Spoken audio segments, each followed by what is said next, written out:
You know, initially I was just going to talk about Syd Barrett's breakdown in the Saucerful of Secrets review, but my copy got so long I had to split this into 2 videos.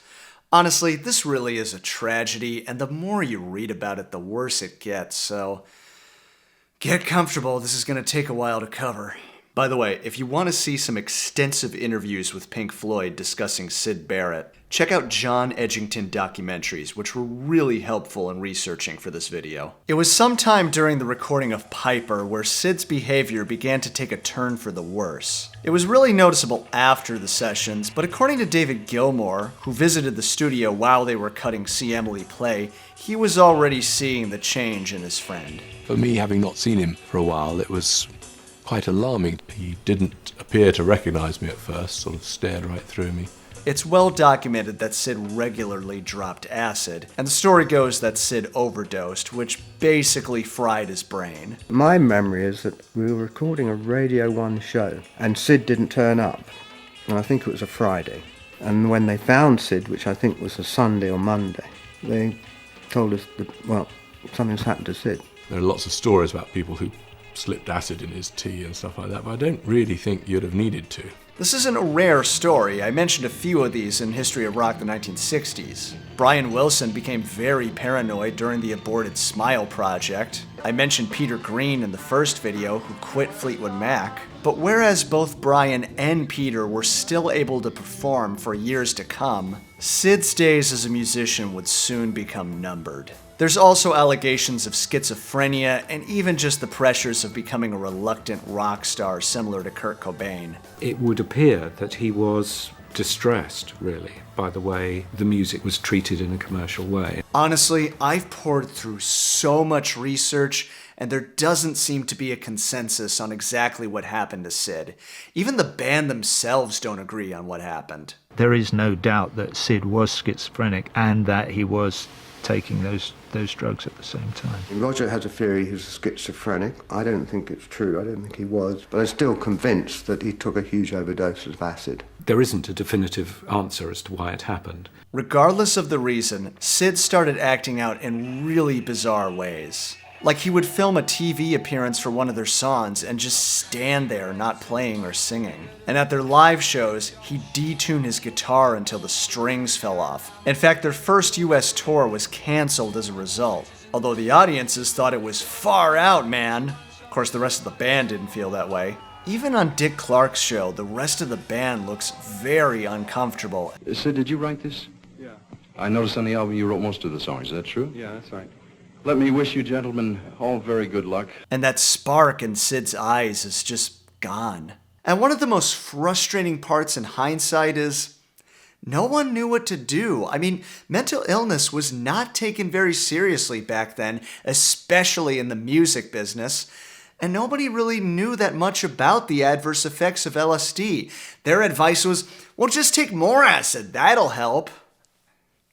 To alleviate this problem for live shows, the band recruited their friend, guitarist David Gilmour, to join as sort of an auxiliary player. I sort of learnt up the parts like the record and played them, and sometimes Syd sang a bit and sometimes he didn't. In January of 1968, they forgot to pick Syd up and just went to the gig in Southampton without him. And strangely enough, the audience didn't seem to mind. And from this point on, David Gilmour, Roger Waters, Rick Wright, and Nick Mason would be Pink Floyd's permanent lineup until the early 80s. I feel kind of bad for Dave watching these early performances, basically having to be Syd. That has got to be the most unenthusiastic yippee of all time. We had decided at this point that what we wanted to do was Syd become rather like a Brian Wilson, if you like, and stay at home and write. And the David Gilmour fronted Pink Floyd would go out and tour.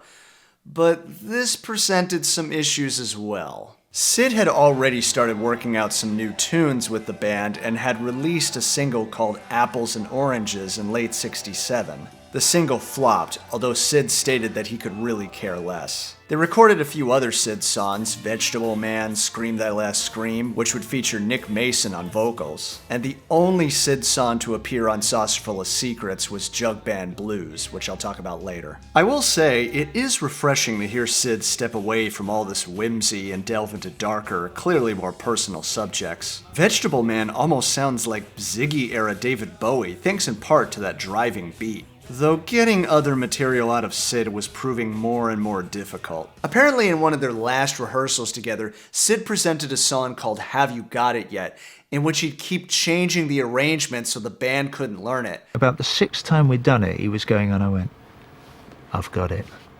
And I just put the guitar down, and that was it. That was the last time I ever did anything with him. And by this point, Roger was already taking the wheel as their unofficial leader and developing as a songwriter. According to Nick Mason, the dissolution of Pink Floyd's partnership with Syd and the management went as smoothly as it possibly could have gone. They felt, and I think with some justification, that Syd was the talent that they'd discovered and that they would stick with him. And Pink Floyd was free to carry on with this new lineup, partnering with Steve O'Rourke as their manager. In his heart, I think Syd still wanted to be a part of Pink Floyd, but his suggestion to the issue at hand was to add 2 female sax players to the lineup.